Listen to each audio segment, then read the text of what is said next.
की जेव्हा तुम्ही नवीन आहे तर स्ट्रगल करताय तर काम तुम्हाला निवडत असतं. बरोबर. कामाला तुम्ही नाही निवडू शकत. हा, ज्या दिवशी तुम्ही असं वाटेल की नाही तुम्ही एक लेवलला पोहोचलेत आणि तुमचे कामं खूप आहेत, आता तुमच्याकडे काम आहेत, त्यावेळेस तुम्ही काम निवडा. सर्वांनी साथ सोडली होती असं म्हणू शकतो मी, कारण की खूप जवळचे मित्र असतील, जे जे सिनेमामुळे कनेक्ट झाले, त्याच्या सगळ्या गोष्टी झाल्या होत्या, ते सगळे दुरावले गेले. कारण की एक सिनेमा मी फ्लॉप सिनेमा दिला होता आणि माझ्या नावावर टॅग लागला होता फ्लॉप सिनेमाचा ॲज अ दिग्दर्शक म्हणून. म्हणतात ना, एखाद्या गोष्टीचं जर भय वाटत असेल ना, ते त्या गोष्टीची डायरेक्ट कृती करा तुम्ही, ते भय आपोआप नाहीसं होतं.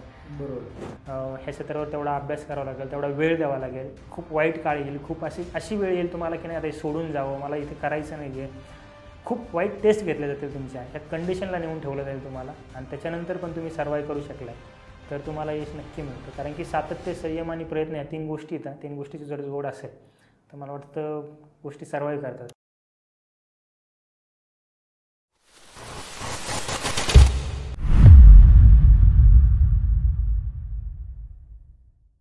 नमस्कार. विजेता कॉर्नर द रिअल हिरो या सेगमेंटमध्ये तुमचं पुन्हा एकदा सर्वांचं मनापासून स्वागत. आज आपल्याकडे करण तांदळे हा युवा DOP आणि डायरेक्टर आलेला आहे. साधारणपणे मला वाटतं करणने 28 फिल्मला DOP दिलेलं आहे. फिल्म, सिरियल्स आणि बरेचसे त्यांनी शॉर्ट फिल्म्स पण केलेले आहेत. आणि खूप गरिबीच्या परिस्थितीमधून एक जिद्द की मला डायरेक्टर व्हायचं आहे, मला एक DOP व्हायचं आहे, डायरेक्टर ऑफ फोटोग्राफी व्हायचं आहे आणि ते सिनेमातच व्हायचं आहे, ही जी जिद्द होती. खूप सारे संकट आले, खूप सारे प्रॉब्लेम्स आले. करणला मी तेव्हापासून ओळखतो जेव्हा त्यांनी सुरुवात केली होती, आणि त्यांनी जे आजचं यश मिळवलं ते अप्रतिम आहे. त्याची ती स्टोरी आहे, ते आज आपण द रिअल हिरो विजेता कॉर्नरला ऐकणार आहे. तर करण, तू या कार्यक्रमामध्ये आलायस त्याबद्दल तुझं मनापासून स्वागत. थँक्यू. आम्हाला तुझी स्टोरी सुरुवातीपासून सांगशील? सर्वप्रथम आकाश सर, तुमचं खूप खूप धन्यवाद. तुमच्या विजेता कॉर्नर या टीमचं खूप खूप धन्यवाद. तुम्ही मला इन्व्हाइट केलं, मला माझी गोष्ट मांडण्यासाठी इथे बोलवलं, एक प्लॅटफॉर्म मिळून दिला, त्याबद्दल खूप खूप आभारी. Basically me as a cinematographer आणि डायरेक्टर म्हणून मराठी चित्रपटांसाठी सध्या तरी काम करतो आहे. सिनेमॅटोग्राफर बरेच वेळा, सिनेमॅटोग्राफर म्हणजे काय किंवा DOP म्हणजे काय बऱ्याच जणांना माहीत नसतं. तर बेसिकली हा एक ट्रेंड सेट आहे की एक वर्ड चेंजिंग होत चालतो. आणि सुरुवातीला 1960-65च्या त्या काळामध्ये फिल्म करणं कॅमेरा पर्सन म्हणायचे, जो सिनेमॅटोग्राफर असायचा, त्याला कालांतराने कॅमेरामॅन म्हणू लागले, त्याला नंतर सिनेमॅटोग्राफर म्हणू लागले, आणि आता त्याला DOP म्हणतात. DOP means director of the photography. तर हा एक शब्दांचा प्रवास आहे, तसा सिनेमॅटोग्राफरचा एक प्रवास असतो. माझा पण प्रवास आहे सिनेमॅटोग्राफर म्हणून, दिग्दर्शक म्हणून. गोष्टीचं मूळ खूपच जुनं आहे. म्हणजे काही गोष्टीमध्ये आवड असणं आणि आवडीची गोष्ट करायला मिळणं आणि त्याच्यामध्ये आपल्याला अचिव्हमेंट मिळणं, हे म्हणजे माझ्यासाठी खूप मोठी ही पॉझिटिव्ह आणि अचिव्हमेंट चांगली गोष्ट होती. माझा जर तसा पास्ट बघाल किंवा माझा प्रवास बघाल तर हा खूप जुना आहे असातला भाग नाही. गेली 7-8 वर्ष झालं मी ह्या प्रवासामध्ये. आणि माझं तसं गाव कडाष्टी, बीड जिल्हा पडतो, नगर आणि बीडच्या बॉर्डरवर ते गाव आहे. आणि तो थोडा दुष्काळी भाग आहे. दुष्काळी भाग असल्यामुळे काय होतं की तिकडे जास्त पाणी नसल्यामुळे जास्त उत्पन्न, शेती वगैरे तो प्रकार होत नाही. आमची शेती असल्यामुळे वडील शेती करायचे. आणि मग कालांतराने दुष्काळ पडल्याच्या नंतर वडिलांनी ठरवलं की नाही, रोजगार हवा, त्यासाठी मग ते पुण्याला शिफ्ट झाले होते, आम्ही लहान असतानाच. आणि ते पुण्याला शिफ्ट झाल्यानंतर मग माझं पूर्ण शिक्षण पुण्यामध्ये झालं. किती शिक्षण तुझं? माझं ग्रॅज्युएशन प्लस मी सिनेमॅटोग्राफीमध्ये पोस्ट ग्रॅज्युएशन केलं. आणि हे करत असताना सुरुवात म्हणजे बेसिकली सुरुवात झाली अशी की माझे रिलेटिव्ह आहे, जिथे मी आता राहतो ते रिलेटिव्ह आहे, ते डॉक्टर येतात. आणि त्यांच्या हॉस्पिटलला मी संडेला असंच एक दिवस असंच रँडमली, मी 7वीला असतानाची ही गोष्ट आहे, बसलो होतो. आणि त्यांच्या ऑल ओव्हर एक बोर्ड लावलेला होता. त्या बोर्डवर लिहिलेलं होतं, तुमच्या मुलाला काय करायचं, डॉक्टर, इंजिनियर, वकील वगैरे वाटेवरती तसे क्वेश्चन मार्क लिहिलेले होते. आणि कोइन्सिडेंट असा झाला की दुसऱ्या दिवशी जेव्हा मी सोमवारी शाळेमध्ये गेलो आणि आम्हाला नवीन मॅडम रिप्लेस झाल्या होत्या, आणि त्या मॅडमनी सगळ्यांना एकमेकाला इंटरॅक्ट होण्यासाठी, ओळख करून देण्यासाठी की आपले नावं सांगा आणि तुम्हाला काय व्हायचं हे सांगा. आणि सर्व सांगत होते. पहिला नंबर चालू झाला, तोपर्यंत आमच्या माइंडमध्ये चालू होतं, माझ्या माइंडमध्ये की काय बनायचं आपल्याला सांगायचं, काय बनायचं तेव्हा ठरलेलं नव्हतं. आणि जेव्हा माझा नंबर आला तेव्हा मी उभा राहिलो, माझं नाव सांगितलं आणि मॅडमला म्हटलं, मला ते कालचं वाक्य आठवलं बोर्डवर लिहिलेलं, मॅडम मला डॉक्टर, इंजिनियर किंवा वकील यापैकी एक व्हायचं. त्यानंतर मॅडमने मला पूर्ण तो क्लास जो होता 40 मिनिट्सचा जो क्लास होता, त्या क्लास पूर्ण मला एक 40 मिनिटाचं एक लेक्चर दिलं. त्यांनी मला सांगितलं की हे वकील, डॉक्टर, इंजिनियर असं काही नसतं, तुला एका मार्गावर, एका गोष्टीवर ठाम व्हावं लागेल, एक तुला डिसाईड करावं लागेल. तू असे खूप सांगू शकत नाही, असे पर्याय देऊ शकत नाही, तुला एक ठरवावं लागेल. आणि मला ते कुठेतरी जाणवलं, हां असायला पाहिजे. आणि नंतर कोइन्सिडेंटली असं दुपारी 3 वाजता शाळा सुटली, शाळेतून घरी आलो. क्रिकेटचा खूप छंद होता, क्रिकेट खेळण्यासाठी गेलो. तिथे एक मित्र भेटला, तो माझ्यापेक्षा वयाने 7-8 वर्षांनी मोठा होता. पहिल्यांदा भेटला म्हणजे नंतर तो मित्र झाला म्हणून तो मित्र आहे माझ्यासाठी. आणि तिथे नंतर आम्ही नेहमी क्रिकेट खेळताना तो भेटायला लागला, बोलायला लागला. तर त्याची आवड होती की त्याला फिल्म मेकर बनायचं होतं. हां. आणि त्यामध्ये झालं असं की मी पण लहानपणापासून मला फिल्म आवडत होती. मी शनिवार असेल, रविवार असेल तेव्हा शक्यतो रविवारी टाळत होतो कारण की वडील जाऊन देत नव्हते. पण शनिवारी दुपारी शाळा हाफ हॉलिडे असायचं शाळेचं. शनिवारी शाळा सुटली की मी पहिलं माझं एक थिएटर ठरलं होतं, ते थिएटरला जायचं. मग तिथे कुठलाही सिनेमा असो, भोजपुरी असो, कन्नड असो, तेलुगू असो, हॉलिवूडचा कुठलाही असो, हॉरर काय माहीत नाही तो कसला सिनेमा आहे, पण तो सिनेमा जाऊन बघायचा. आणि ते वेगळंच वेळ होतं. माझ्या काळामध्ये तो टाईम असा होता की DVDs होत्या, CDs होत्या, DVDs होत्या. आणि त्यावेळेस मला ते DVD, माझ्याकडे एक DVD होता, DVDवर फिल्म बघायची आवड होती. मी खूप सारे DVD कलेक्ट करायचो. मी जायचो, DVDs घ्यायचो आणि आठवडाभर तर एक DVD एक आठवडाभर चालायची माझी. आणि त्याच्यामध्ये 4, 5, 6 सिनेमे असायचे, तर रिपीट बघायचे. आज पण माझ्याकडे DVD नाही आहे, पण ते सीडींचं कलेक्शन खूप आहे. ते मला तसं ते डिस्ट्रॉय करू वाटत नाही, मला ते जात नाही आहे माझ्याकडे, ते स्टोअर करून ठेवलं आहे मी माझ्याकडे, ते जातच नाही आहे. बरं, त्याच सिनेमांचे डिजिटल व्हर्जन माझ्याकडे ड्राईव्हमध्ये आहेत, पण मला ते सीड्या सुटत नाही आहेत, DVD सुटत नाही आहेत. आणि तो जो मित्र होता, तर त्या मित्राने त्याला फिल्म मेकर बनायचं होतं. आणि इनडायरेक्टली माझ्यामध्ये ती फिल्मची एक आवड होती, मला आवड होती, पण मला मार्ग नव्हता, काय नव्हतं. कधी त्याच्या रूपाने मला तो मार्ग मिळाला. आणि प्रशांतबद्दल बोलतोस का? हो, ॲक्च्युली मी प्रशांतबद्दलच बोलतो आहे. तुम्ही त्याला ओळखताच. आणि त्यांनी बऱ्यापैकी थोडंसं नॉलेज घेतलं होतं, बऱ्याच गोष्टी करत होता. आणि मग ते करत असताना मग नंतर मी त्याला थोडंसं जॉईन होण्याचा प्रयत्न, माझं एज्युकेशन चालू होतं पॅरलली मी त्याच्याकडून थोडं नॉलेज घेत होतो. तो ज्या गोष्टी शिकून येत होता, तो मला सांगत होता, सगळ्या गोष्टी करत होता. आणि यानंतर माझं एज्युकेशन कंप्लीट झालं. एज्युकेशन कंप्लीट झाल्याच्यानंतर आता मला पूर्णपणे यामध्ये यायचं होतं. हे करत असताना आम्ही छोटे फिल्म करायचं. एज्युकेशन चालू असताना छोटे शॉर्ट फिल्म्स करणं वगैरे हा प्रवास चालू होता, लिखाण करणं वगैरे चालू होतं. याच्यामध्ये पण नंतर कळालं की याच्यामध्ये डायरेक्टर असतो, DOP असतो, एडिटर असतो, असे जवळजवळ 40-45 डिपार्टमेंट असतात. कलाकार व्यतिरिक्त असे डिपार्टमेंट्स असतात. मग याच्यामध्ये पण एक निवडणं होतं. मग त्यानंतर कालांतराने असं झालं की प्रशांत जो मित्र आहे, तर प्रशांत काही गोष्टीमुळे सर्वाईव्ह नाही करू शकला. तर त्याला, कारण की हे क्षेत्र थोडं अस्थिर आहे, इथे खूप अस्थिरता असल्यामुळे तो काही कारणास्तव त्याला त्याच्या जबाबदाऱ्या होत्या वगैरे, तो सर्वाईव्ह नाही करू शकला. मग नंतर मला हा माझा प्रवास पुढे कंटिन्यू ठेवायचा होता. आणि ठेवण्यासाठी मग नंतर मी ठरवलं की मग याचं प्रॉपर एज्युकेशन घेऊया. मग नंतर याचं मी फिल्म इन्स्टिट्यूटमधून प्रॉपर सिनेमॅटोग्राफीचं एज्युकेशन घेतलं. आणि हे एज्युकेशन घेत असताना मला एक सिनेमा मिळाला. 2014 साली एक मला सिनेमा मिळाला. तो सिनेमा एज्युकेशन चालू असतानाच मिळाला. तो सिनेमाचे साधारणतः काय होतं की एका सिनेमाच्या सेटवर आहे ना 40-45 मिनिमम, जास्तीत जास्त 70-80 लोकांचा क्रू असतो. तर एक सिनेमा मिळाला, कॉन्टॅक्ट नव्हते, नेटवर्क नव्हते. त्या एज्युकेशनच्या बेसवर मला एक सिनेमा मिळालेला होता. आणि मग मी त्या सिनेमाच्या बेसवर ते सिनेमा जेव्हा केला आणि त्या सिनेमामध्ये 40-45 लोक जेव्हा असतात, तर त्यांचे सगळ्यांशी तुमचं कॉन्टॅक्ट होतं. तुम्ही डायरेक्टर केला तो सिनेमा? नाही, तो मी ॲज अ सिनेमॅटोग्राफर केला होता. माझी सुरुवात सिनेमॅटोग्राफर म्हणून झालेली. तो सिनेमॅटोग्राफर म्हणून केला होता. तर ते 40 लोकांशी माझं कॉन्टॅक्ट झालं होतं. मग त्या लोकांमधला कुणीतरी असतो की जो कुठेतरी सिनेमा होणार असतो, तर तो मग तिथे सांगतो की आपण रिकमेंड करतो. तो म्हणजे माझं नाव रिकमेंड केलं त्यांनी. आणि त्यानंतर मग पुढचा सिनेमा असं करत आज 28 सिनेमे, खूप साऱ्या ads, commercial ads, web series, documentaries, बरंचसं काय आहे. आणि आता हा प्रवास पुढे कंटिन्यू चालू आहे. आता रिसेंटली काही सिनेमे आहेत हातात, 4-5 सिनेमे आहेत. 2 ऑगस्टला रघुवंश 50 रिलीज होतो आहे. आत्ता 14 जूनला एक सोहम नावाचा रिलीज झाला होता. आणि हा प्रवास असा कंटिन्यू पुढे चालूच आहे.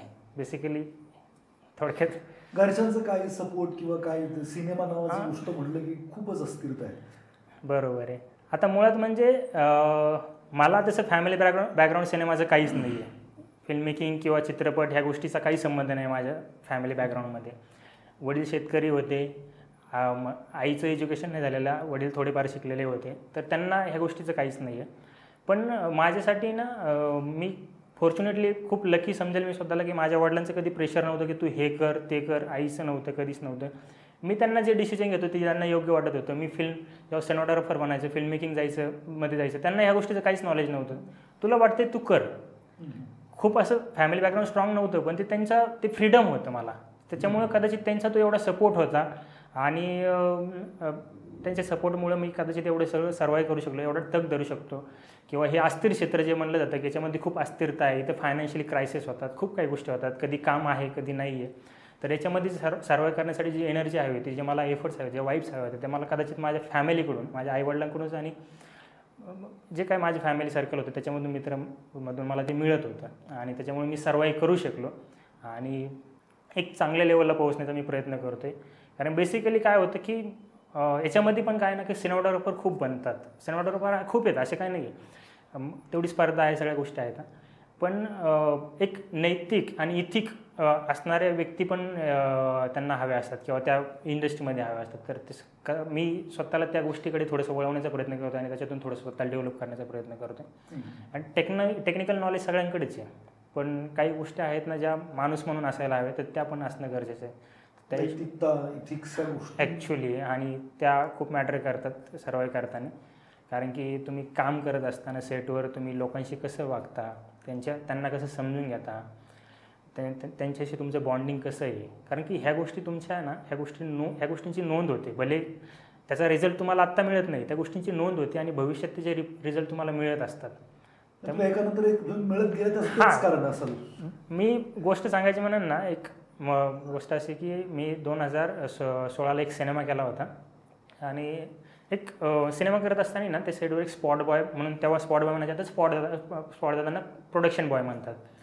तर खूप वेळा काय होतं की स्पॉट दादा म्हणजे साईटला फक्त हेल्प करतात, पाणी देतात, चहा देतात लोकांना, त्यांचे सर्व हव्या त्या गोष्टी अवेलेबल करून देतात असं त्यांना समजलं जातं.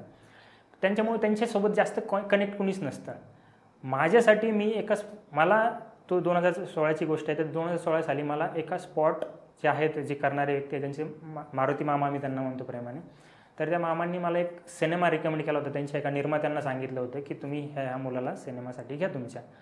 आणि त्यानंतर मला त्या एका सिनेमाच्या रिकमेंडवर, त्या व्यक्तीच्या रिकमेंडवर मला पुढे जवळजवळ 7 ते 8 सिनेमे मिळाले होते. त्या एक चेंज झाली होती माझी एका स्पॉट बॉयमुळे. तरी त्या दिवसानंतर मी ठरवलं की सेटवर असणारा प्रत्येक व्यक्ती हा कधी कुठे काय असेल पोहोचेल सांगता येत नाही. प्रत्येक जणाचं तेवढंच अस्तित्व असतं. पद महत्त्वाचं नाही आहे, त्याचं तो माणूस किती काय आहे हे महत्त्वाचं आहे. तर त्या सगळ्यांशी मी म्हणजे आधी पण कनेक्ट होत होतो, पण माझा जो जास्त अवेअरनेस आहे ते लोकांशी कनेक्ट होण्याचा ते तेव्हापासून वाढला होता आणि त्याचे मला ते फळ मिळत होते. मला त्याच्यात माझ्या त्या कामाच्या नोंदी होत होत्या आणि त्याचे मला आउटपुट्स नंतर मला पुढे मिळत चालले होते. तर बेसिकली अशा त्या कनेक्शन म्हणतात ना, डॉट जोडतो आपण, तर तसे ते डॉट्स असे माझ्या आयुष्यामध्ये जोडले जात होते. सिनेमा मिळवण्यासाठी खूप फिरावं लागतं, निर्मात्यांच्या दारोदार बरंचसं काही करावं लागतं. तुला काय असं स्ट्रगल करावं लागलं? ॲक्च्युली ते कुणाला नाही करावं लागेल, ते सगळ्यांनाच करावं लागतं. पण मी थोडं फॉर्च्युनेटली असं म्हणेल की, कारण की टचवूड मला आहे ना एज्युकेशन चालू असतानाच फिल्म मिळाली, त्या फिल्मला धरून दुसरी फिल्म मिळाली. कंटिन्यू मी फिल्म करत गेलो. मला असं मागे बघून थांबावं लागलं नाही की मला आता पॉज आहे वगैरे. 2017पर्यंत मी कंटिन्यू सिनेमाज करत होतो आणि 2017ला मी ॲज अ दिग्दर्शक एक फिल्म करण्यासाठी घेतली. आधी पण 2 फिल्म केल्या होत्या त्याच्या दिग्दर्शक, ज्या फेस्टिवल फिल्म, आर्ट फिल्म म्हणलं जातात त्याला, ते कमर्शियल फिल्म नव्हत्या, फेस्टिवलसाठी होते. त्यांना चांगल्या जागेवर फेस्टिवल मिळाले, इंटरनॅशनल फिल्म फेस्टिवलमध्ये गेले, त्यांना अवॉर्ड्स मिळाले. आणि त्यानंतर मी एक कमर्शियल सिनेमा करण्यासाठी घेतला होता. पहिला डायरेक्टर म्हणून कोणता केलास तू? आधी डायरेक्टर म्हणून मी एक फिल्म केली होती, नीलवंती फिल्म, हॉरर केली होती. त्याच्यानंतर मी गुड मॉर्निंग नावाची एक फेस्टिवल फिल्म केली होती, जी खूप साऱ्या फेस्टिवलमध्ये नाव कमवून आली होती. आणि त्याच्यानंतर मग मी कमर्शियल सिनेमामध्ये उतरलो होतो. कमर्शियल सिनेमा जो परफ्यूम मी केला होता 2017 साली. आता बेसिकली काय होतं की सिनेमॅटोग्राफर करत असताना काय होतं की सिनेमॅटोग्राफर म्हणून तुम्हाला टाईम स्पॅन कमी असतो एका सिनेमासाठी. म्हणजे प्री प्रोडक्शन आणि प्रोडक्शन आणि त्यानंतर DIला तुम्हाला बसावं लागते, 15 दिवसाची प्रोसेस असते. हा छोटा टाईम पिरियड असतो. पण ॲज अ दिग्दर्शक म्हणून तुम्हाला एका सिनेमासाठी तुम्हाला कमीत कमी 1-1.5 वर्ष कंपल्सरी असा कंटिन्यू टाईम देणं गरजेचं असतं. बरोबर. त्यानंतर मी सिनेमॅटोग्राफीला थोडासा ब्रेक दिला आणि डायरेक्शनवर जास्त फोकस केला. तो एक सिनेमा करण्याचा प्रयत्न केलाही तो सक्सेसफुली, रिलीज पण झाला नंतर 2019ला वगैरे. तर ते करत असताना तो नंतर एक मोठा पॉज आला. त्याचं कारण असं की मी सिनेमॅटोग्राफीची कामं घेणं बंद केलं होतं. तो एक माझ्यासाठी मी कामं होतं कसं ना बेसिकली की जेव्हा तुम्ही नवीन आहे तर स्ट्रगल करताय तर काम तुम्हाला निवडत असतं. बरोबर. कामाला तुम्ही नाही निवडू शकत. ज्या दिवशी तुम्ही असं वाटेल की नाही तुम्ही एक लेवलला पोहोचलेत आणि तुमचे कामं खूप आहेत, आता तुमच्याकडे काम आहेत, त्यावेळेस तुम्ही काम निवडा. सुरुवातीला काम तुम्हाला निवडत असतं. तर कदाचित मी चूक ॲक्सेप्ट करतो की मी तेव्हा कामाला निवडणं थोडंसं टाळलं होतं आणि मी थोडा चुजी झालो होतो. तर त्यामध्ये प्रोसेस अशी झाली की मग लोक थोडेसे असं म्हणायला लागले की नाही करणकडे ऑलरेडी काम आहे आणि तो काम करतोय आणि आपल्याला प्रत्येक वेळेस तो इग्नोर करतोय. त्यामुळे ते काम माझ्याकडे येणं थोडं कमी झालं होतं. त्यानंतर तो परफ्यूम रिलीज झाला. पण परफ्यूमसाठी खूप सारी मेहनत घेतली आणि खूप सारे प्रयत्न केले, खूप सारे वेगवेगळे प्रयोग केले, एक्सपेरिमेंट केले आणि 2019ला रिलीज झाला. पण त्या सिनेमाबाबतीत खूप साऱ्या गोष्टी शिकायला मिळाल्या दिग्दर्शक. पण तो सिनेमा कमर्शियली वर्क नाही होऊ शकला काही कारणास्तव. बऱ्याचशा गोष्टी आहेत त्या, बऱ्याचशा आमच्या चुका आहेत, बरेचसे काय आहेत त्या आम्ही स्वीकारल्या. त्यानंतर शिकतो माणूस. आणि पण तो सिनेमा झाल्याच्यानंतर माझ्या आयुष्यात एक डाऊनफॉल आला मोठा. एक सिनेमा फ्लॉप झाला, कामं मिळत नव्हते तेव्हा, तो थोडा डाऊनफॉल होता. सर्वांनी साथ सोडली होती असं म्हणू शकतो मी, कारण की खूप जवळचे मित्र असतील, जे सिनेमामुळे कनेक्ट झाले त्याच्या सगळ्या गोष्टी झाल्या होत्या, ते सगळे दुरावले गेले. कारण की एक सिनेमा मी फ्लॉप सिनेमा दिला होता आणि माझ्या नावावर एक टॅग लागला होता फ्लॉप सिनेमाचा ॲज अ दिग्दर्शक म्हणून. आणि तो माझ्यासाठी खूप डाऊनफॉल होता आणि मी त्याच्यातून म्हणजे तेव्हा माझ्या डोक्यात वाईट विचार आहेत. कारण मी तेव्हा एकटा झालो होतो आणि म्हणतात एकटा जेव्हा व्यक्ती असेल तेव्हा नको ते डोक्यात विचार येतात आणि तेव्हा ते माझे विचार खूप एक्स्ट्रीम लेवलला पोहोचले होते. इनडायरेक्टली ते सुसाईडपर्यंत माझे ते थॉट गेले होते आणि मला याच्यातून बाहेर पडा. आणि तेव्हा असं वाटतं की नाही आपण जगात आपण एकटेच आहेत, आपल्यासोबत कुणीच नाही आहे, आपण काहीच करू शकत नाही आहे. भले तो टेम्पररी थॉट होता, हे आत्ता कळतं टेम्पररी थॉट होता, पण तेव्हा तो थॉट इतका इम्पॅक्टफुल होता की मला त्याच्यातून बाहेर येणं पॉसिबलच होत नव्हतं. गेली 6 महिने मी ती सर्वाईव्ह करत होतो. मी थोडं सायकेट्रिस्ट पण गेलो इनडायरेक्टली, मी थोड्या मेडिसिन वगैरे चालू केल्या थोड्याशा. नंतर मग थोडासा चेंज म्हणून मी थोडंसं हिमालयात गेलो. हिमालयात काही दिवस मी 15 दिवस मी तिकडे सर्वाईव्ह केला. नंतर रिटर्न आलो आणि रिटर्न आल्याच्यानंतर एक गोष्ट अशी घडली की एक बुक घेतलं वाचायला, काहीतरी करत राहूया, स्वतःला बिझी ठेवूया या पर्पजने मी एक बुक वाचायला घेतलं. त्याच्यामध्ये एक होतं गोष्ट होती अशी की ह्या जगामध्ये अमर कुणीच नाही आहे, इमॉर्टल कुणीच नाही आहे. मग माणूस कुठल्या गोष्टीला घाबरतोय? जर इमॉर्टल कुणीच नाही आहे तर मग कधी ना कधी मी मरणारच आहे. बरोबर. मग मी आत्ता का मरू? मला आता मारायची गरजच नाही आहे ना. मी फेस करतो ह्या गोष्टी, बघतो काय मजा घेतो. आता ह्या गोष्टींची मजा घेतो मी. निगेटिव्ह जो आहे ना त्याचे बॅड पॅच आहे ना, बॅड पॅचची मजा घेतो मी. आज ना उद्या सुसाईड करण्यापेक्षा आज ना उद्या मला मारायचं आहे, कधी ना कधी मरण आहे. मी आयुष्यभर म्हणजे कायमचा लाईफ टाईम इथं नाही राहिलेलो. जर मी मरणारच आहे कधी ना कधी, मग मी ह्याच्या गोष्टीची मजा घेतो आता. आणि त्यानंतर माझ्यामध्ये ते एका वाक्याने मला चेंज आला की इमॉर्टल कुणीच नाही. पुस्तक होतं ॲक्च्युली बेसिकली मी त्या पुस्तकाचं नाव विसरलो, माझ्या एक्झॅक्टली लक्षात नाही, पण ते वाक्यच लक्षात राहिलं. कारण की कदाचित मला ते पुस्तकाच्या नावापेक्षा ते वाक्य महत्त्वाचं होतं आणि तेच माझ्याशी कनेक्ट झालं. आणि त्यानंतर आणि त्यानंतर मी परत मला कधी ते सुसाईड थॉट किंवा काय आले नाही.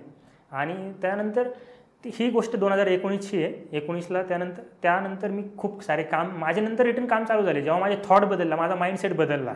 नाही, परफ्यूम बद्दलच थोडंसं बोलूया. मला परफ्यूम मध्ये तू खूप मोठ्या आर्टिस्टला डायरेक्ट करत होतो, वय पण कमी होतं. तो अनुभव कसा होता? म्हणजे ठीक आहे फिल्म फ्लॉप होऊ दे, पण मला वाटतं सयाजी शिंदे होते, चिन्मय मांडलेकर होते, कमलेश सावंत, अभिजित चव्हाण, बरेचसे कलाकार होते, मोठे स्टार. तू फारच म्हणजे दिसायला पण लहान आणि वयाने पण लहान होतोस. म्हणजे वयाच्या 24व्या वर्षी 24-25 वर्ष होतं माझं तेव्हा याचं. आणि सगळ्यांसाठी तो तसं वाटायचं की माझं वय कमी आणि मी यांना डायरेक्ट करतोय. मोठे लोक आहेत, अनुभवी लोक आहेत, त्यांनी साऊथ, मराठी, हिंदी, तेलुगू सगळीकडे कामं केलेले लोक आहेत. पण सुरुवातीला असतं एक की बर्डन असतं की एवढा सिनेमा करतोय, त्याचे कमर्शियल एस्पेक्ट सांभाळायचे, फायनान्शियली सांभाळायच्यात गोष्टी. त्यानंतर त्यामध्ये टीम कोण असणार आहे, प्रत्येक डिसिजन आपल्यावर डिपेंड असते. एक डिसिजन चुकलं तरी फिल्मचे डायरेक्टरचं बाळच आहे. हां, ते पूर्ण गोष्टी माझ्यावर होती, पूर्ण रिस्पॉन्सिबिलिटी होती माझ्यावर. आणि हे करत असताना मी आता हे कलाकारांना घेणं हे माझं डिसिजन होतं सयाजी शिंदे घ्यायचे, चिन्मय मांडलेकर घ्यायचे, हे माझं डिसिजन होतं की मला जे दिग्दर्शक यांना ह्या चित्रपटामध्ये घ्यायचं. पण ते असताना की म्हणतात ना, एखाद्या गोष्टीचं जर भय वाटत असेल ना, ते त्या गोष्टीचं डायरेक्ट कृती करा तुम्ही, ते भय आपोआप नाहीसं होतं. बरोबर. तर आधी पण प्रवास होता, ॲज अ सिनेमॅटोग्राफर म्हणून आधी कामं केली होती आणि चांगल्या मोठ्या लोकांसोबत कामं केली होती, कलाकारांसोबत कामं केली होती, त्यामुळे कदाचित ते भय आधीच नाहीसं झालं होतं. त्यामुळे तसं बर्डन राहिलं नव्हतं. आणि त्याचा तो मला फायदा खूप झाला की मी परफ्यूमला ह्या एवढ्या मोठ्या लोकांना डायरेक्शन देत असताना मला त्या खूप गोष्टी इझी गेल्या आणि मी त्यांच्यासोबत सर्वाईव्ह करू शकलो आणि त्या गोष्टी मी पुढे येऊन गेलो. मला असं ते खूप मोठं बर्डन किंवा काही राहिलं नाही. तो प्रवास झाला होता, कारण की आता ते त्याच्यात असं वेगळं तो कॉन्फिडन्स डेव्हलप झाला होता, ते माइंडसेट डेव्हलप झालं होतं. गोष्टी मला प्रत्येक गोष्ट माहीत होती, मला त्या गोष्टीचं नॉलेज होतं, मला त्या कथेचं नॉलेज होतं, ते ऑरा माहीत होतं मला. तर त्यामुळे मला त्यांच्या समोर किंवा त्यांच्या याच्यामध्ये बर्डन येण्याचं मला ते काय असं मिनिंगच राहिलं नव्हतं, असं काय इन्फ्लुएन्स कॉम्प्लेक्स वगैरे अजिबात नव्हतं. त्यामुळे ते मी इझिली कॅरी करून गेलो मी तो बेसिकली. ग्रेट. आणि त्यानंतर 2019मध्ये जेव्हा माझं माइंडसेट चेंज झालं, तर मी सिनेमे करत गेलो. त्यानंतर डॉक्टर केला, पिरेम केला, सरकती केला. जेवढा मला तो वाईट स्पॅन होता ना, मला फर्स्ट लॉकडाऊनमध्ये पण नाही आला, सेकंड लॉकडाऊनमध्ये नाही आला. मी फर्स्ट लॉकडाऊनमध्ये पण शूट करत होतो. मी जुलैमध्ये लॉकडाऊन चालू आणि मी शूट करतोय अशी कंडिशन, जिथं तेव्हा काळामध्ये लोकेशनच्या परमिशन मिळत नव्हत्या, कुठल्याही गोष्टी अलाउड नव्हत्या, काहीच नव्हत्या, तरी पण मी शूट करतो, कारण तो माझा टाईम होता.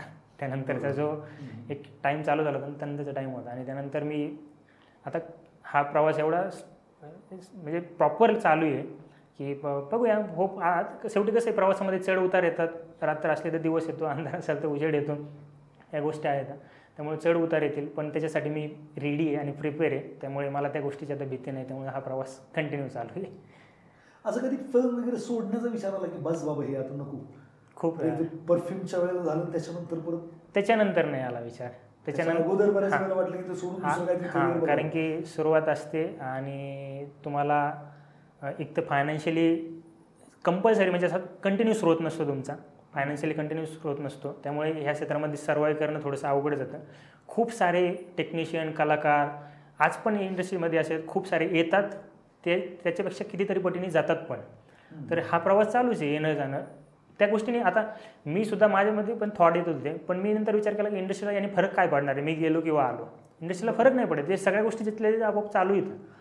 पण मला माहीत नाही ह्या गोष्टी कशा, की मला माइंडसेट, फॅमिली सपोर्ट किंवा माझं सर्वाईव्ह एन्व्हायरमेंट, या सगळ्या गोष्टीमुळे मी त्या गोष्टी सर्वाईव्ह करत गेलो.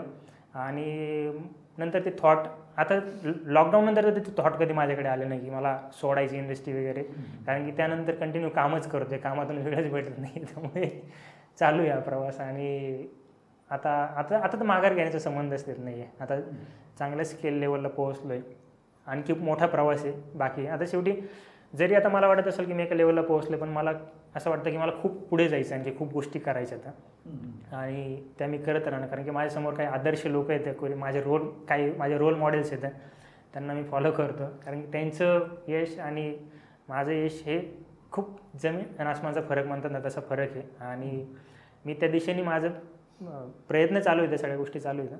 पण मी असं एक्सपेक्ट नाही धरून ठेवलं की मला ह्या लेवलला पोहोचलं तर मी यशस्वी होणार. माझ्या यशाची व्याख्या वेगळी आहे आयुष्यामध्ये, की मी यशाची व्याख्या अशी केलेली की मी प्रवासात राहणं हेच माझं यश आहे. मला कुठेतरी जाऊन पोहोचायचं आणि तिथे जाऊन थांबायचं असं नाही, प्रवासात राहायचं आहे मला. आणि प्रवासात राहणं हेच माझं यश आहे, आणि ते प्रवास चालू आहे. त्यामुळे मी स्वतःला यशस्वी समजतो. कामं हातात तोपर्यंत यशस्वी आणि कामं कायमची चालत राहतील. हा ब्रेक मिळत राहतील, येतील जातील, पण त्यात थांबून थोडी चालतं. शेवटी सेल्फ एम्प्लॉय कॅटेगरीमध्ये मी जरी मोडत असेल तरी हे माझं आवडतं क्षेत्र आहे ना शेवटी. आणि आवडत्या क्षेत्रात काम करत असताना मला आवडतं काम करताना मला पेमेंट मिळतं, पैसे मिळतात माझं आवडतं काम करण्यासाठी लोकांकडून. त्यामुळे मला याच्यामध्ये मला आता तो असं निगेटिव्ह बाजू मला याच्यामध्ये कुठे दिसत नाही. त्यामुळे मी आता सिनेमा हा सेक्टर आहे ना फार अट्रॅक्टिव्ह आहे. म्हणजे खूप तरुण मुलांना ते अट्रॅक्शन आहे. बरोबर, नेम फेम मिळत आहे असं, आणि पैसाही मिळतो असं काहीतरी लोकांच्या डोक्यात आहे. तर काय ह्या लोकांना तू काय सांगशील की बाबा काय नक्की आहे हे क्षेत्र? ॲक्च्युली सांगायचं असं तर की एक खूप कॉमन एक उदाहरण दिलं जातं, ज्याला डॉक्टर व्हायचे ते डॉक्टरचं एज्युकेशन घेतो, इंजिनियर व्हायचे ते इंजिनियरचं एज्युकेशन घेतो. तर ॲक्च्युली हे क्षेत्र पण आहे ना त्याच ताकदीचं आहे, तेवढंच कमर्शियल आहे. आणि तेवढंच तुम्हाला यश देणार आहे, सर्व गोष्टी देणार आहेत. त्यामुळे ना ह्या गोष्टीमध्ये पण आहे ना नॉलेज घेणं खूप गरजेचं आहे. बरेच लोक काय करतात की प्रॅक्टिकल घेऊ, थिअरीला इग्नोर करतात. तर थिअरी पण तेवढीच इम्पॉर्टंट आहे आणि प्रॅक्टिकल पण तेवढीच इम्पॉर्टंट आहे. आणि राहिला प्रश्न की हे गोष्ट ॲट्रॅक्शनची आहे किंवा तर फक्त तुम्ही जर बघाल ना ह्या गोष्टीमध्ये, आता इंडस्ट्रीमध्ये लाखो लोक येतात, लाखो लोक जातात, पण टिकतात कोण? ज्यांनी त्या गोष्टीशी प्रामाणिकपणे राहिले, त्यांनी प्रॉपर नॉलेज घेतलं, त्याच्यामध्ये सर्वाईव्ह केलं, ते राहिले. ज्यांनी अट्रॅक्शन म्हणून आले ते टिकलेच नाही किंवा ते राहिलेच नाही. ते सर्व एक काळ आला, नंतर खूप दिवस स्ट्रगल केला आणि ते निघून गेले, शेवटी सोडून गेले, दुसरा मार्ग त्यांनी पकडला. तर मी माझ्या जवळच्या बरेचसे मित्र मी सांगू शकतो की ज्यांनी नंतर मार्ग बदलला फक्त अट्रॅक्शन म्हणून आल्याच्या नंतर. तर त्यामुळे अट्रॅक्शन म्हणून येऊन तुम्ही म्हणाल की इथे सर्व काही मिळेल, तर ते नाही. इथे तुमची परीक्षा घेतलीच आहे प्रत्येक गोष्ट, सगळ्यात जास्त घेतली जाते असं मला वाटतं. हां, तसं जर पाहिलं ना तर आपण इंडस्ट्रीला पण एवढं अस्थिरता किंवा रिस्क म्हणू शकत नाही. रिस्क कुठे नाही आहे. आज मी रोडने चालतोय तिथे रिस्क आहेच की. रिस्क कुठे येत नाही. रिस्क कुठल्या गोष्टी, रोडने चाललोय, गाडीवर चाललोय, ट्रेनने चाललोय, कुठल्या म्हणजे थ्रू चाललेलं मी सोर्स थ्रू, तर मला रिस्क आहेच ना. पण इथे रिस्क शेवटी माइंडसेट आहे. जेवढे तुम्ही रिस्क असं वाटेल की नाही तुम्हाला खूपच अस्थिर आहे, तर मग ते तुमच्यासाठी अस्थिरच आहे. जर तुम्ही ठरवलं की नाही इथे वर्कआउट होईल, तर ते वर्कआउट होईल. थिंकिंग प्रोसेस तुमच्या एक्झॅक्टली विचार, कारण की जसं पाहाल, ज्या चष्म्याने पाहाल तसं तुझे. बरोबर आहे. आणि तुम्ही पाहालच की इथे किती लोक आहेत, किती मोठ्या लेवलला पोहोचले तर. मग त्यांनी जर विचार केला असता की अस्थिरच आहे, तर मग ते कधीच पोहोचू शकले नसते.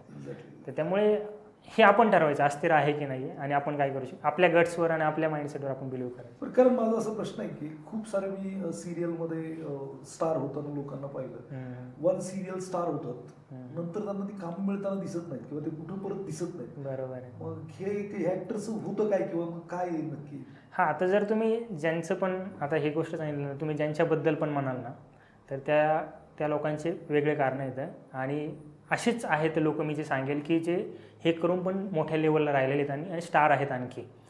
तर त्याचे कारणं बरेचसे येतात. काही लोकांचं कसं असतं की कधी कधी म्हणतो ना आपण हवा डोक्यात जाणं हा प्रकार असतो. एक स्टारडम मिळाल्याच्यानंतर सर्वांना स्टारडम सांभाळता पण आलं पाहिजे, तर सगळ्यांना ते स्टारडम सांभाळता येत नाही आहे. तर त्याचे बरेचसे कारणं की स्टारडम न सांभाळता येणं, त्यानंतर तुम्ही लोकांच्या कॉन्टॅक्टमध्ये नसणं. कारण की जोपर्यंत फिल्म मेकर्स पण आहेत ना, जर एखादा व्यक्ती दिसत नसेल ना, तो कॉन्टॅक्टमध्ये नाही, तो डिसअपेअर झाला तर त्या व्यक्तीला कधी विचारलं जात नाही. तर बरेचसे लोक असे डिसअपेअर होतात. तर त्यामुळे डिसअपेअर झाले तुम्ही, तर तुम्हाला पुढे प्रवास तुमचा करणं इम्पॉसिबलच होऊन बसतं बेसिकली. पण असे खूप सारे लोक येतं ज्यांनी सिरियल केले किंवा छोट्या छोट्या प्लॅटफॉर्मवरून आले, पण त्यांनी स्वतःला ॲपियर ठेवलं, सगळ्यांसमोर ठेवलं, ते डिस्प्लेवर राहिले आणि आज ते मोठ्या लेवलला पोहोचले. तर पण शेवटी कसं आहे ना की सगळ्यांच्यामध्ये ती स्टारडम सांभाळण्याची कॅपॅसिटी पण असली पाहिजे. स्टारडम हे वेगळ्याच लेवलची गोष्ट आहे, ते सगळ्यांना नाही सांभाळता येत. त्यामुळे ते कुणी राहतं कुणी जातं, जे राहतं त्यांनी सांभाळलं, जे नाही राहिलं ते गेलं. मला जस्ट प्रश्न आला होता की बरेचसे सिरियल्स ते नाव मोठे मोठे स्टार, बरोबर आहे, नाही नंतर ते गायबच होतात, त्यांना काम मिळत नाही किंवा काय नाही. त्याचं उत्तर असं किंवा तुम्ही फ्रंटला राहिलं पाहिजे, तुम्ही लोकांशी कॉन्टॅक्टमध्ये राहिलं पाहिजे. तुम्ही काही गोष्टी आहेत की प्रत्येक वेळेस तुम्ही काय होतं की तुम्ही एका लेवलला पोहोचल्याच्या नंतर तुम्ही एकदमच स्ट्रिक्ट थांबले, एकदमच की कुठल्या गोष्टी मोल्ड होणार नाही, तुम्ही थोडं फ्लेक्झिबल ठेवलं नाही, तर इनडायरेक्टली लोक तुम्हाला इग्नोर करायला लागतात. हळूहळू तुम्ही इग्नोर होता. थोडंसं पाण्यासारखं लवचिक राहिलं तर मला वाटतं तुमचा प्रवास हळूहळू, पाणी जसं नदीच्या प्रवाहामधून जर मध्ये दगड आला आणि पाणी म्हटलं की नाही मी जोपर्यंत दगड निघत नाही तोपर्यंत पुढे जाणार नाही, तर शक्य आहे का ते? पॉसिबल आहे का? तर पाण्याने आपला रस्ता साईडने घेतला आणि समुद्रात जाऊन पोहोचले, तर त्याच्या डेस्टिनीला पोहोचला. बेसिकली प्रत्येक गोष्ट आहे, तुम्ही मोल्ड झाले पाहिजे, तर थोडंसं लवचिक राहिलं पाहिजे कुठल्या गोष्टीमध्ये, तुम्हाला तो प्रवास करणं सोपं जातं थोडंसं. मी अशी पण नावं मला माहीत आहेत की नाव फार मोठं आहे पण खर्चायला पैसे नाही आहेत फिल्म इंडस्ट्रीमध्ये. बाहेर पण आहेत, असं खूप सारं आहे. तर त्यांच्याकडे अगोदर नेम होतं, फेम होतं, पैसा होता. बरोबर आहे. पण मॅक्सिमम जे काही स्टारडम वाले आहेत तर त्याच्यामध्ये मला मेजरली आता स्टार लोकांचंच आपल्याला माहिती होतं. बरोबर आहे. बाकी सामान्य माणूस जरी तो चांगल्या परिस्थितीत होता परत गरीब झाला तर त्याचं काही माहिती होत नाही. पण मला बरेचसे फिल्म स्टार किंवा फिल्म रिलेटेडचे लोक माहिती आहेत ज्यांच्याकडे खर्चायला पैसे नाही आहेत, काही दिवसापूर्वी खूप होते. मग हे असं का होत आहे? ॲक्च्युली त्या गोष्टींना ॲक्च्युली एक हास्यभाग म्हणून सांगितलं की त्या लोकांना आकाश बंधवले माहीत नव्हते. त्यांनी जर आकाश बंधवलेंना ऐकलं असतं तर त्यांना कळलं असतं. तो जोक ऑफ द पार्ट.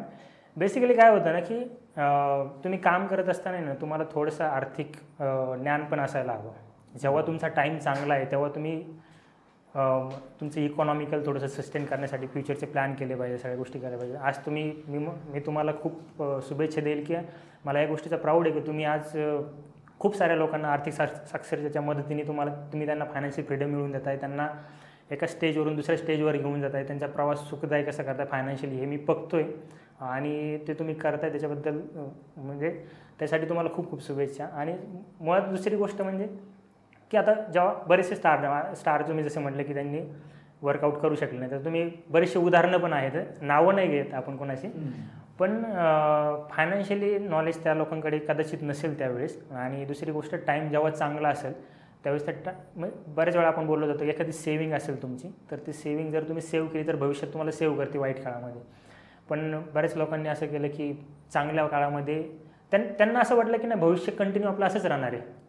कदाचित त्यांनी ह्या गोष्टीला इग्नोर केलं की डाऊनफॉल पण येतात आयुष्यामध्ये आणि त्यामुळे त्यांनी आहे ते उडवत राहिले आणि नंतर मग त्यांना अशा गोष्टींना सामोरं जावं लागलं की मग कधी कधी खूप वाईट परिस्थिती झाली त्यांना, की फायनान्शियली प्रॉब्लेम आले त्यांना, त्यांचे होमचे प्रॉब्लेम होते, बरेचशा काही गोष्टी फिजिकली प्रॉब्लेम असतात, बऱ्याचशा गोष्टी त्याच्यातून सर्वाईव्ह करावं लागलं. कुणी सर्वाईव्ह करून परत बाउन्स बॅक केला, काही लोक नाही करू शकले. हा बेसिकली शेवटी त्यांचा पण अभ्यास आहे. त्यांनी ठीक आहे एका गोष्टीमध्ये तुम्ही मास्टर झाले, थोडंसं मला वाटतं ही गोष्ट ॲक्च्युली ही गोष्ट तुमच्यामार्फत पण इनडायरेक्टली नेहमीच जाते, पण मी सांगण्याचा प्रयत्न करेल की फायनान्शियली नॉलेज असणं खूप गरजेचं आहे. तुम्ही भले मग तुम्ही 10,000 कमवताय किंवा 10 लाख रुपये कमवताय तरी तुम्ही भविष्यामध्ये सर्वाईव्ह करू शकता ज्याला फायनान्शियली नॉलेज आहे. कदाचित त्यांच्याकडे ओके, फायनान्शियल नॉलेज नसल्यामुळे त्या लोकांनी चांगल्या काळात पैसे वाचवले नाहीत किंवा स्टार्टअप डोक्यात शिरलं, पैसे येत होते उधळत गेले आणि मग पुढे ती वाईट परिस्थिती आली. बरोबर, प्रत्येकानेच आर्थिक ज्ञान असणं गरजेचं आहे प्रत्येक सेगमेंटमध्ये, खूप गरजेचं आहे, कंपल्सरी मी म्हणेल. तुझ्या आयुष्यातले असे 1-2 प्रसंग जे परफ्यूम तर मला चांगलं जवळून माहीत आहे, बरोबर, च्या व्यतिरिक्त असे काही प्रसंग ज्याच्यामध्ये फार वाईट परिस्थिती झाली होती, तिथं सोडावी लागली किंवा असं काही झालं का? ॲक्च्युली इतके वाईट प्रसंग अनुभवण्यापर्यंत मी नाही पोहोचलो खरं सांगायचं, कारण का आता हा माझा प्रवास आहे. कदाचित त्याच्या पुढे होऊ शकतं, नाही म्हणत नाही, मी ॲक्सेप्ट करतो या सगळ्या गोष्टी पुढे होऊ शकतात. पण हे करत असताना मी असे काही सिनेमा आहेत जे सोडले पण, ज्यामध्ये मी सिनेमाचं नाव घेत नाही कारण की त्या गोष्टी स्प्रेड होतात. तर सिनेमे मी सोडले पण त्या गोष्टीचं काही मला रिग्रेट आहे नंतर की मी ते सिनेमे सोडले आणि ते सिनेमे चांगले चालले पण, असं काही नाही आहे, चालले. कारण की त्यावेळेस बरं त्याच्या मागे कारणे असे नव्हते की मला ते सिनेमा करायचे नव्हते.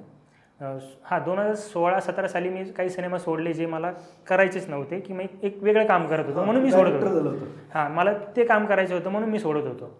पण कदाचित ते माझं डिसिजन काही गोष्टीमध्ये असं मी करू शकलो असतो, कॅपेबल होतो, इतकं पण नव्हतं की, पण मी माझ्या कथेवर किंवा माझ्या या सिनेमावर मी जरा जास्त प्रेम केलं म्हणेल मी, आणि त्यामुळे मी ते गोष्टी सोडल्या की जेणेकरून मला ते काही गोष्टींचा आहे रिग्रेट की मी त्या गोष्टी सोडायला नको हव्या होत्या.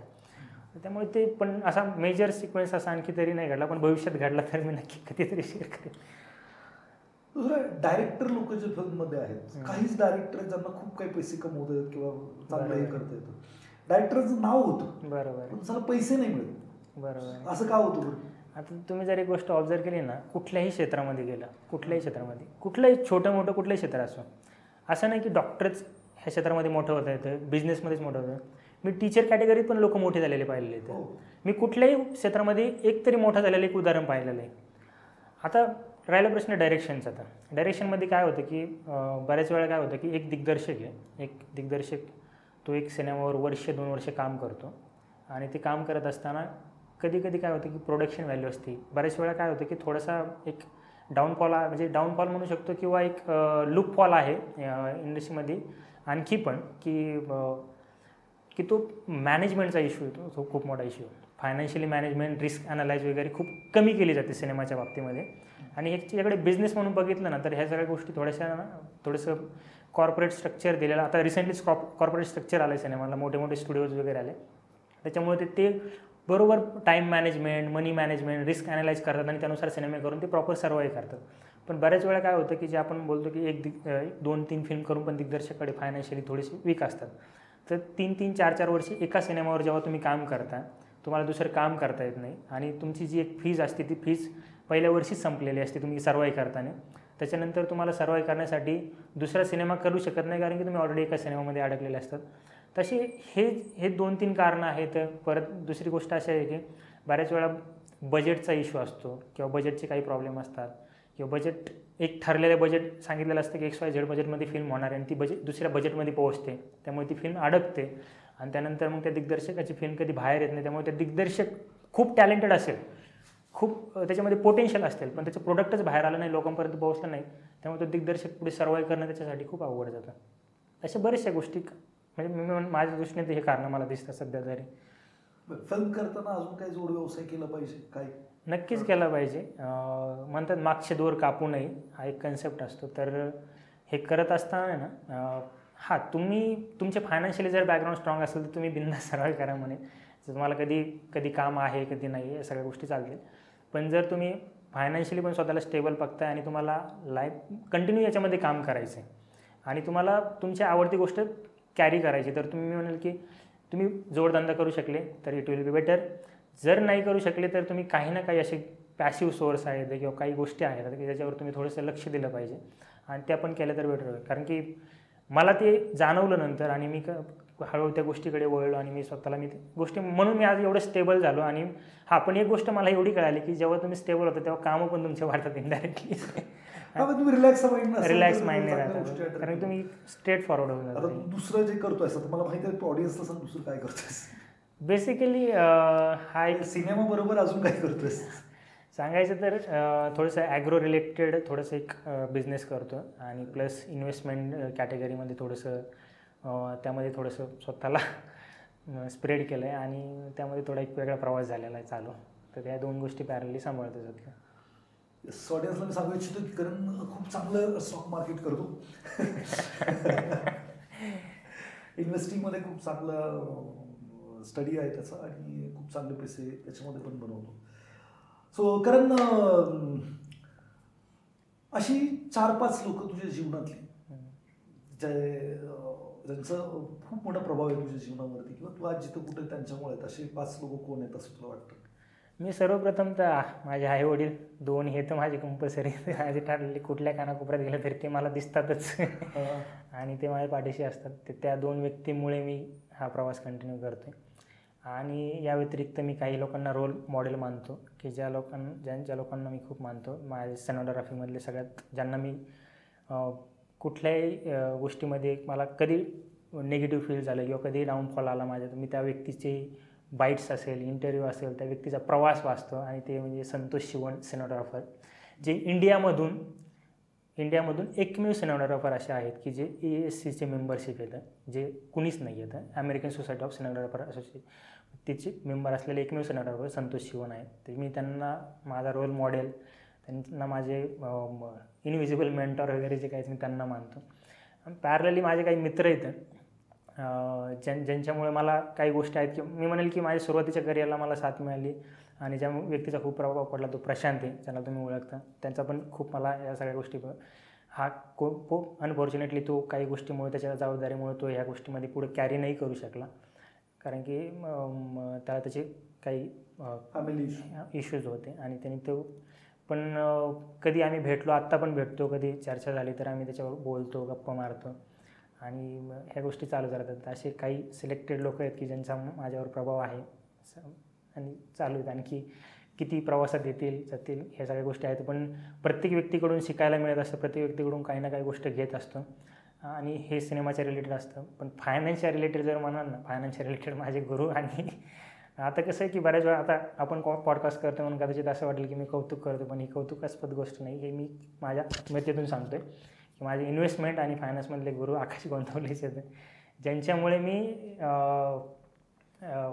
लॉकडाऊनच्या पिरियडमध्ये असेल किंवा वाईट काळामध्ये पण सर्वाईव्ह करण्याची एनर्जी मला मिळते यांच्याकडून. यांचे बरेचसे थॉट्स मला कनेक्ट होतात तुमचे आणि ते कंटिन्यू राहतील हे सगळ्या गोष्टी. आयुष्यातले असे 2 निर्णय ज्याच्यामुळे तू इथं आहेस? एक तर सर्वात प्रथम क्रिकेट खेळत असताना निर्णय घेतला की मला सिनेमा जायचं, सिनेमाचं अट्रॅक्शन होतं. हा पहिला निर्णय होता की ज्यामुळे इथे मी पोहोचलो. आणि दुसरा निर्णय असा होता की मी एक सिनेमा होता की जो सिनेमा मी करण्याचं, मला तो सिनेमा म्हणजे स्क्रिप्ट आवडली नव्हती किंवा त्या सिनेमामध्ये स्ट्रॉंग टीम नव्हती किंवा काहीच नव्हतं आणि तो सिनेमा मी करण्याचं ठरवलं. तो सिनेमा कोइन्सिडेंटली वर्कआउट नाही झाला, पण त्या सिनेमामुळे माझा आणखी चांगला प्रवास झाला. जी माझी पहिली फिल्म होती, जी रिलीज नाही झाली, काही कारणास्तव प्रदर्शित नाही झाली, आणि त्या सिनेमामुळे माझा पूर्ण प्रवास झाला. त्या 2 गोष्टी होत्या की ज्यामुळे मी इथेपर्यंत पोहोचू शकलो आणि चालू. ऑडियन्सला काय संदेश देशील ज्यांना सिनेमात यायचं आहे किंवा सिनेमाची आवड आहे अशा लोकांना काय संदेश देशील की काय केलं पाहिजे त्यांनी? मी आणखी त्या लेवलला नाही की मी तुम्हाला मॅसेज देऊ शकेल, पण मी माझं मत मी सांगेल की तुम्हाला जर या क्षेत्रात यायचं आहे तर काय ज्यांना पॉसिबल आहे, फायनान्शियली जे स्ट्रॉंग येतं त्यांनी हवा तेवढा टाईम द्या, पण ज्यांनी फायनान्शियली स्ट्रॉंग नाही, एक इन्कम स्रोत तयार करा तुमचा, काहीतरी एक सोर्स असू द्या. त्यानंतर तुम्ही इथे या आणि तुमचा फुल टाईम द्या. असं नको व्हायला की थोडा टाईम दिला आहे, थोडा तिकडे, असं नको करू, आणि त्यांनी तुमचं वर्कआउट होणार नाही. कारण की तुम्ही जर तुम्हाला इथून पुण्यामधून तुम्हाला जर नगरला जायचं आणि तुम्ही म्हटले की नाही मी पॅरलली सोलापूरला पण जाणार आहे, नगरला पण, तर दोन्ही साईडला एका वेळेस नाही तुम्ही जाऊ शकत. तर तुम्हाला एक गोष्टीवर ठाम राहावं लागेल. त्यासाठी मग इथे आल्याच्यानंतर तुम्हाला ह्या क्षेत्रावर तेवढा अभ्यास करावा लागेल, तेवढा वेळ द्यावा लागेल. खूप वाईट काळ येईल, खूप अशी वेळ येईल तुम्हाला की नाही आता सोडून जावं, मला इथे करायचं नाही आहे. खूप वाईट टेस्ट घेतल्या जातील तुमच्या, ह्या कंडिशनला नेऊन ठेवलं जाईल तुम्हाला, आणि त्याच्यानंतर पण तुम्ही सर्वाईव्ह करू शकलाय तर तुम्हाला यश नक्की मिळतं. कारण की सातत्य, संयम आणि प्रयत्न या 3 गोष्टी येतात. 3 गोष्टीची जर जोड असेल तर मला वाटतं गोष्टी सर्वाईव्ह करतात. पण याच्यानंतर पण एक वेळ जेव्हा मोटिवेशन अजिबात कामी येत नाही, तर त्याच्या वेळेस मग तुमच्याकडे बऱ्याचशा गोष्टी आहेत की तुम्हाला काय इन्स्पायर करतात आतून. कोणाला आईवडिलांच्या गोष्टी इन्स्पायर करत असतील, कोणाला सराउंडिंग इन्स्पायर करत असेल, कोणाला बॅकग्राऊंड जिथून आले तुम्ही, त्या आहेत त्या गोष्टी. प्रत्येकामध्ये ना एक त्याचा आपली एक स्टाईल असते, ती स्टाईल शोधा, त्यानंतर त्यानुसार वर्कआउट करा आणि सर्व करा. कॉपी तर सगळ्यांना कॉपी करण्याचा प्रयत्न करा. फॉलो करणं वेगळं आणि कॉपी करणं वेगळं, त्यामुळे कॉपी करून तर गोष्टी घडत नाहीत. त्यामुळं फॉलो करा, पण स्वतःची एक स्टाईल क्रिएट करा. आणि शेवटी प्रवास आहे, तो तुम्ही कसा करताय आणि तुमचं माइंडसेट कसं ठेवताय याच्यावरच खूप साऱ्या गोष्टी डिपेंड आहेत. त्यामुळे ते तुम्ही जर कंटिन्यू या प्रवासात राहिले, कारण ही चिकाटी आहे. जर तुम्ही मग बऱ्याच वेळा काय होतं की आता ध्येय काही सेकंदावर अवेलेबल आहे आणि आपण तिथून युटर्न मारतो, तर बऱ्याच वेळा ह्या क्षेत्रामध्ये हे होण्याचे चान्सेस खूप असतात. तर त्यामुळे त्यासाठी तुम्हाला प्रिपेअर राहावं लागेल की तुम्हाला कितीही काही झालं, किती वाईट प्रसंग आले, तर त्याच्यामध्ये तुम्ही सर्वाईव्ह कराल आणि तुम्ही टिकून राहाल, कारण की काहीही होऊ शकतं. त्यावर मी बेसिक म्हणून की तुम्ही सातत्य ठेवा, प्रयत्न ठेवा आणि संयम ठेवा. या गोष्टी तुम्हाला नक्की यश मिळवून देतील. अजून एक प्रश्न, करणच्या नजरेत करण कसं आहे? सेल्फ इमेज म्हणून. सेल्फ इमेज तसं थोडंसं डिफिकल्ट आहे, कारण बऱ्याच वेळा difficult in the sense difficult पण नाही म्हणू शकत. पण एक गोष्ट अशी असते की करणला करण माहीत नाही, पण बाहेरच्यांना करण खूप माहीत असतं. असं होतं. पण मी माझ्या साईडने जर सांगायचा प्रयत्न केला तर ॲक्च्युली मी एक टेक्निशियन आहे आणि मी थोडं शाय कॅटेगरीत मोडतो. त्याच्यामुळे मला ना एक युनिवर्स क्रिएट करायला, मला निसर्गाच्या त्या छटा किंवा ते कलर्सवर, त्या लाईट्सवर खेळण्यासाठी खूप आवडतं. आणि म्हणजे मला बेसिकली ना की ह्या जगामध्ये जग ज्या प्रकारे बनलेलं आहे त्याच्यामध्ये छेडछाड करू नये, त्याला माझ्या क्रिएटिव्हिटीसर बनवायला आवडतं. त्याच्यामुळे कदाचित मी फिल्म बनवताना पण आहे ना, शूट चालू असताना, सिनेमॅटोग्राफी करत असताना लाईटमध्ये पण मी थोडीशी व्हेरिएशन्स आणण्याचा प्रयत्न करत असतो. जे कधी यूज झालं नाही त्याच्यामध्ये काहीतरी वेगळा शॉट देण्याचा प्रयत्न करूया आपण, किंवा एखादी सायकोलॉजिकली एखादा शॉट क्रिएट करूया की एखादी काय एक्सपेरिमेंट करता येतोय. तर मग मला ना ज्या आहेत त्या गोष्टीमध्ये छेडछाड करून त्याला आणखी कसं बेटर करता येईल किंवा त्याच्यापेक्षा वेगळ्या लोकांना कसं दाखवता येईल ना, हे करण्यामध्ये खूप इंटरेस्ट येतो. आणि त्यामुळे मी बऱ्याच वेळा ना थोडंसं सायलेंटच राहण्याचा प्रयत्न करतो. म्हणजे मला जास्त बोलून दाखवण्यापेक्षा कृती करण्यावर जास्त मी फोकस देतो. त्यामुळे मी खूप सायलेंट राहतो आणि चालू आहे हा प्रवास.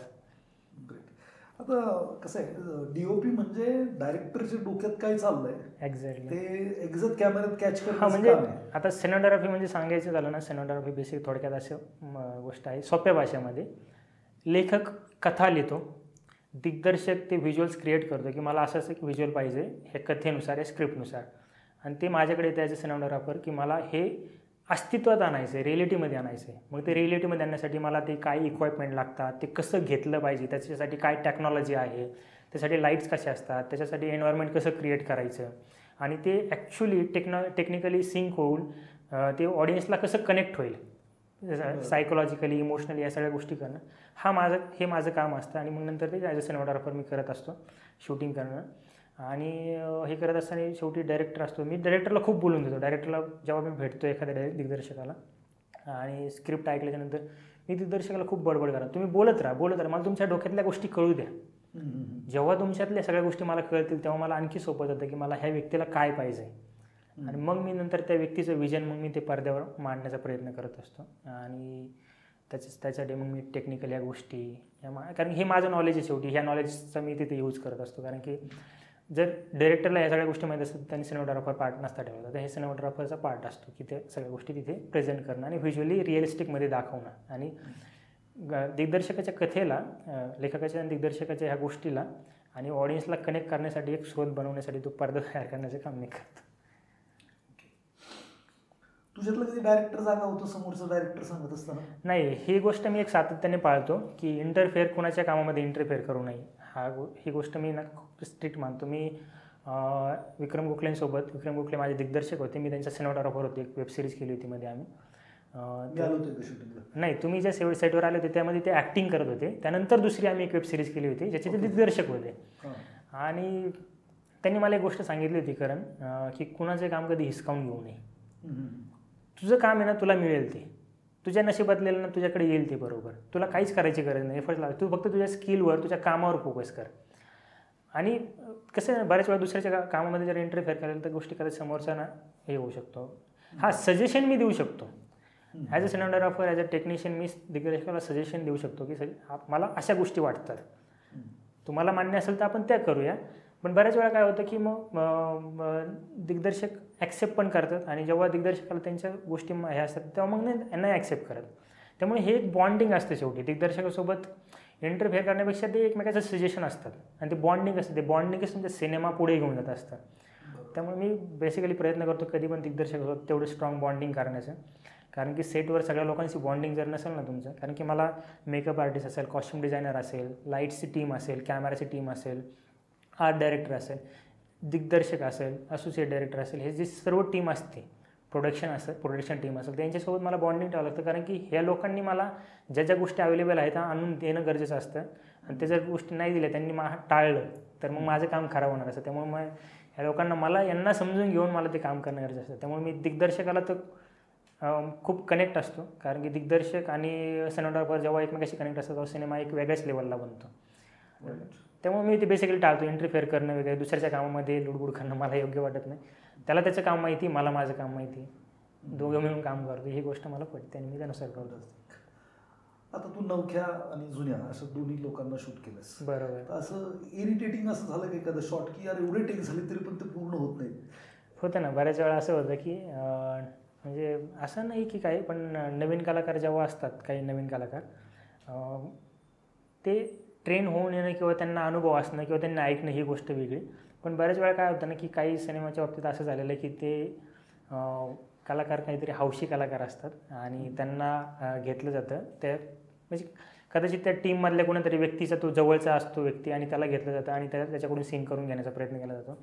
तेव्हा खूप रिटेक्स होतात आणि मग नंतर त्यावेळेस थोडेसे पेशन्स थोडेसे उत्तर द्यायला चालू होतात हळूहळू.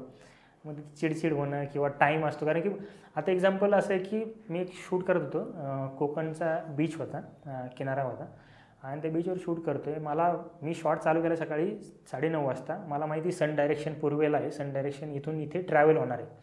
तो माझा शॉट 12:30 चालला. माझा लाईट चेंज होत चालला आहे. त्यामुळे माझं व्हिज्युअल्स चेंज होत जातात ना, मला प्रॉब्लेम येतो आहे ना. नंतर मला प्रत्येक 15 मिनिटाला मला लाईट शिफ्ट करावं लागतो आहे, मला स्कीमर लावावं लागते, तर मला लाईट ॲड करावं लागतात, मला डिफ्युजन लावावं लागतात, कधी इन्क्रीज करावं लागते, कधी डिमर अप डाऊन चालू आहेत माझे सगळे प्रोसेस. कारण जेवढे डिटेक्ट होत राहतील तेवढा टाईम वाढत राहील. सनचा टाईम चेंज होतो कारण आजच्या शॉटचा ना ह्या शॉटचा लाईट मॅच झाला पाहिजे. बरोबर. तर अशा वेळेस थोडीशी चिडचिड होणारच. पण बरेच असे कलाकार आहेत, जसे मी आवर्जून यतीन कारेकर, त्यांच्यासोबत मी काम केलं. विक्रम गोखले असतील, सयाजी शिंदे असतील किंवा संजय कापरे वगैरे, असे बरेचसे आता भरपूर नावं आहेत. पण ह्या कलाकारांना ना टेक्निकली कॅमेरा पण कळतो. ह्या कलाकारांना कळतं की मी लेन्स कुठली लावली तर मला किती मूवमेंट करायची, करंटली लेन्स कुठली लावली तर मला किती मूवमेंट करायची, मला 35 mm लावली, 50 mm लावली, 85 लावली तर मला हातवारे किती केले पाहिजेत, मी फ्रेमच्या बाहेर जाणार नाही आहे ना, समोरचा कवर होणार नाही, मला लाईट कसा घ्यायचा आहे, करंटली लाईट कुठून लावला आहे तर मला फेसवर लाईट आला पाहिजे ना. ह्या सगळ्या गोष्टी काही कलाकारांमध्ये एवढ्या म्हणजे त्यांचा अनुभव पण आहे आणि खूप असतात, तेव्हा मला ते खूप काम सोपं जातं आणि ती एक वेगळीच मजा असते. डायरेक्टरच्या अगोदर तू कधी रागवलंस का कलर? खूप वेळा झालं आहे असं. 2019-20 लॉकडाऊनच्या आधी माझा स्वभाव थोडासा चिडचिडा होता. मी म्हणेल मी खूप पॅनिक व्हायचो. मनासारखी एखादी जर गोष्ट नाही झाली ना, मी खूप डिस्टर्ब व्हायचो आणि समोरच्याला खूप सारं बोलून मोकळं व्हायचं. आणि नंतर त्याचा मलाच पश्चाताप व्हायचा की उगाच बोललो, काही गरज नव्हती. उगाच सेटवर 4 लोकांसमोर बोलणं की ते समोरच्याला पण थोडंसं डाऊन वाटणार आणि वातावरण खराब होतं. पण त्यानंतर माहीत नाही मधल्या काही काळामध्ये थोडंसं माझ्यामध्ये काही बदल झाले आणि आता मी ते चिडचिड करणं किंवा एखाद्याला ओरडणं किंवा ठीक आहे चूक झाली तर ठीक आहे, सांभाळून घेऊया, आपण करूया, असं करून आता पुढे जातो. आता तो ते काही गोष्टी आहेत त्या बदल घडले जातात. त्यामुळे आता तो चांगला एक वेगळाच प्रयोग आहे माझ्यासाठी. कारण ही गप्पाची मैफिल अशी चालू ठेवावी अशी वाटत आहे, पण वेळेचं थोडंसं बंधन आहे. तू इथं आलास, सिनेमा रिलेटेड खूप सारी माहिती पण दिली ऑडियन्सला, ज्या लोकांना इंटरेस्ट आहे किंवा त्यांच्या मुलांना त्यांना वाटतं की सिनेमात पाठवावं, यासाठी खूप साऱ्या माहिती करणच्या माध्यमातून आपल्याला मिळाले. तर करण तू इथं आलास आणि आम्हाला वेळ दिलास त्याबद्दल तुझं मनापासून धन्यवाद. Thank you sir. पुढे आपण एकदा भेटूयात. Thank you very much. नक्कीच थँक्यू सर.